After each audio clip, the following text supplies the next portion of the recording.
Hello everyone and welcome to this video. In this video we're going to be taking a look at Super Neptunia RPG for the PC. The game was released in 2019 and is developed by Artisan Studios and published by Idea Factory. This game is yet another spin-off title in the Neptunia franchise and takes inspiration from various past games such as Princess Crown, Grand Knight's History, Mega Man and a whole host of other 2D platforming games. So if you're a massive Neptunia fan, or basically a newcomer to the series and like the look of the game, but are wondering if it's any good or not, here's a more in-depth look at what the game Super Neptunia RPG has to offer. The game's story revolves around Neptune and the gang being trapped in a 2D world, and where 3D games are outlawed, and where everything is basically forced to be 2D forever. Neptune and the other CPUs wake to find themselves in this strange new world with no memory at all as to who they are, where they are, or anything else. Essentially, they're running with the amnesia gag again, and during the game's story joke about it and how they claim it's not a niche thing, and that they're not running the gag into the ground. The game's story has its general Neptunia charm and humour, and within 5 minutes of the game's gameplay I was instantly hooked into the world that Nep was in, because basically Nep just being Nep, and her general attitude, it won me over right away, and the story only got better once Noir and Blank then arrived. Story-wise, the game does carry its standard tradition of humour and everything else in the world of game industry. However, at times the game's story does take the odd dark turn, but then because it's a Neptunia game, it goes around another corner and then has Neptune going on about how big Vert's chest is compared to the size of Blanc's. So as with previous Neptunia titles, while the game does have its serious moments in the story, expect more of the general feel of what you're used to in the past previous Neptunia games. It's nothing to be taken too seriously. Super Neptunia RPG has a whole host of new characters added into the world, also followed by its regular cast of characters' faces from past previous Neptunia games. Character-wise, the game consists of you taking control of Neptune, Blanc, Noir, Vert, and a new character added to the team known as Chrome. Chrome is essentially the human form of R4 who fans will recognise from the true ending of Hyperdimensional Neptunia Rebirth 1, who in this game helps guide the girls on their quest while also becoming a new party member for players to play as.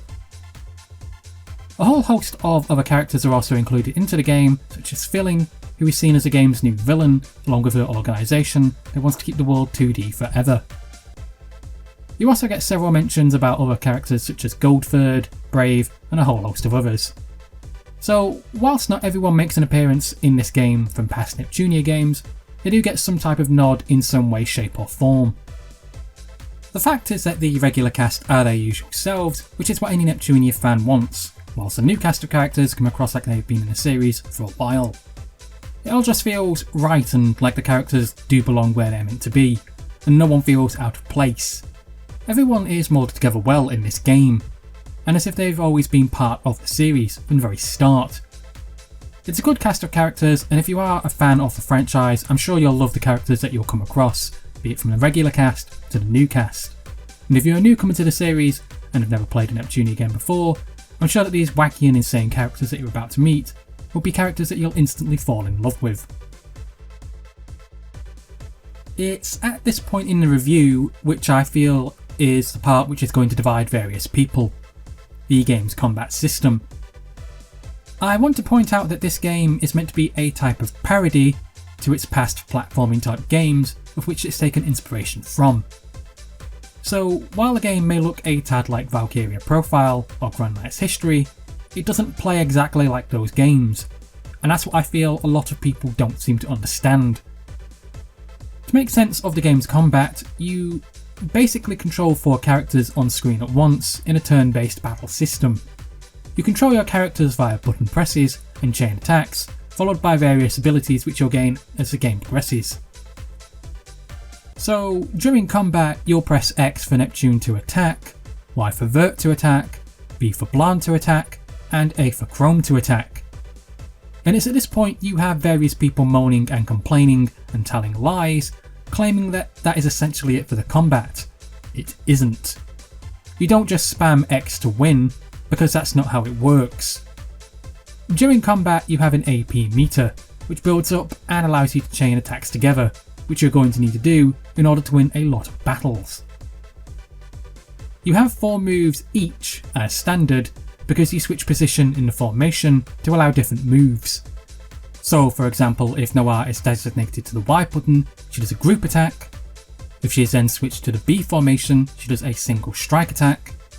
Switch her to X formation and she does a fire attack. And then if you switch her formation to A, she then does a different type of attack entirely. This is the same for each character. The switching formation changes their attack patterns, and also switching formation changes abilities granted to the characters themselves. Switching to one formation might weaken the team against certain enemies, but allow the AP meter to speed up a lot quicker. Another formation might strengthen everyone in the group, but disable healing spells.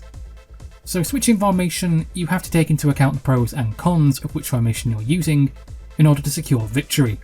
It really isn't just a case of smash X and win, which other people seem to be claiming it is, when it isn't. Super Neptunia RPG has some extremely beautiful graphics, and the fact that they're meant to be a parody of Vanillaware games and such shows up right away. However, for a parody type of those games, Artisan Studios did a really impressive job creating the 2D world in which Neptune and the gang would be exploring. Everything is bright and colourful and incredibly well created. All the animations and drawing look like that from past games which I've played, such as The Vagrant, Dragon's Crown and Grim Gmor. Artisan Studios really do deserve credit here for the animation and art style which has been done in this game, because it's really nothing short of impressive and breathtaking. Animation wise, I do feel like the game did a perfectly good job for what it was trying to do and represent. It's a parody of 2D platforming games and 2D RPG games from the past. It is meant to be showing how limited that can be at times by having various NPC characters be reused in various different locations, but wearing a different outfit or having a slightly altered animation, and this in itself is meant to be part of what it's meant to be about. Games back then were limited on what they could produce, so to do various tricks, the games used to reuse characters in different locations but with a new colour palette, and then claim that they were a new character when we all knew that they weren't. This tactic has been around since the NES and Master System era, and even in today's era this trick is still used. However, for this game, some people are complaining about the reuse of NPC characters and animations and a few other things, not seeming to understand that this is meant to be part of the game's many in-game jokes that the franchise has always had about it since the first game. So graphically, you're either going to be okay with everything, knowing that it's done in a particular way for a reason, or you're just going to find fault in everything and think it's another cost-cutting measure by Idea Factory. Honestly, I feel that this part will depend up to the individual user. The world in which Neptune and the gang explore is a very beautiful and very impressive one. Everything has been put into 2D format and has you exploring various open style dungeons and then visiting local towns or cities to gather supplies, gain side quests, advance the story, fight bosses and rest at inns. If you have played past games like this before, such as The Vagrant, Princess Crown and Grand Knight's History, then you know exactly what to expect right at the very start. Basically, the short version is that you go around town gathering supplies and equipment, while also starting and completing new side quests, and then going through various dungeons, killing monsters, fighting bosses, and progressing to the next town as the game's story advances. Level wise, I think each location that's being created for the game is very well created, with each one being more impressive than the last one that I visited. The game starts you off with something simple, such as fighting monsters in the woods, and then before you know it you're in the heart of a volcano, and then suddenly climbing the high snowy mountains of Louis, and then entering the green and luscious jungle world of Leanbox. The basis of the game's dungeons is that they're all about platforming, so if you're like me and come from the Master System and NES generation, then you know how to handle yourself with these type of games, because you grew up with them and you know what to expect. To me, anyone who survived the hell that was Pitfall and Ghouls and Ghosts is what a real survivor is. Yet in today's generation, there appears to be some people moaning about this, claiming that the platform sections of the game are apparently too difficult, and how some platforming sections are not clearly labelled as to what is or isn't accessible, not seeming to understand that that's part of the adventure if you're exploring. And now we come to the final part. Should I buy Super Neptunia RPG? I would realistically say that this part of the review does depend on the customer buying the game themselves and seeing how they feel. On the one hand, if you are a Neptunia fan and a fan of the franchise and have grown up with platforming in the era of the Master System and the NES, understand this game's humour, can accept that it's going to be limited in places, and understand that the story and everything else is basically meant to be an exaggeration of Vanillaware style games, then I would say that you're going to be alright buying this game, and that you'll highly enjoy it. On the other hand, if you're one of these people who complains about difficulty, the fact you can't save every 20 seconds or save wherever you want, doesn't like the fact that your characters aren't overpowered with special moves, and get a bit moany when you see reused material and resources, then I would say that this game isn't for you, and possibly the Neptunia franchise isn't for you either. If you are a newcomer to the series, then I would realistically recommend that you do play the very first game. If you are going to get into the Neptunia franchise, then simply wait for a sale to come on the Steam sales, because they usually have a sale for Neptunia Rebirth 1, 2 and 3 together at a very cheap package to help bring new customers into the series and into the franchise. So while Super Neptunia RPG isn't perfect, it still does do an amazing job of what it's trying to be and represent, and I think that true fans of the series will love it and take it for what it is and take it into their hearts. I do feel that newcomers to the franchise will get lost in what it's all meant to be about and not understand any of it, so realistically I would advise that if you are new to the series, you do buy Rebirth 1, 2 and 3 and see how you feel from there. Super Neptunia RPG is a good game, but if I'm being honest here, I really do think that it is a game made for the fans. I don't really think that it's a game made for newcomers to the series.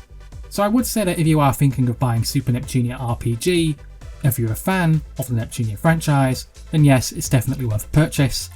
If you're a newcomer to the series, I would stop and possibly not purchase it and instead buy Rebirth 1, 2 and 3 and see how you feel from there. Well, that's it for this video guys, thanks for listening, thanks for watching, and please subscribe.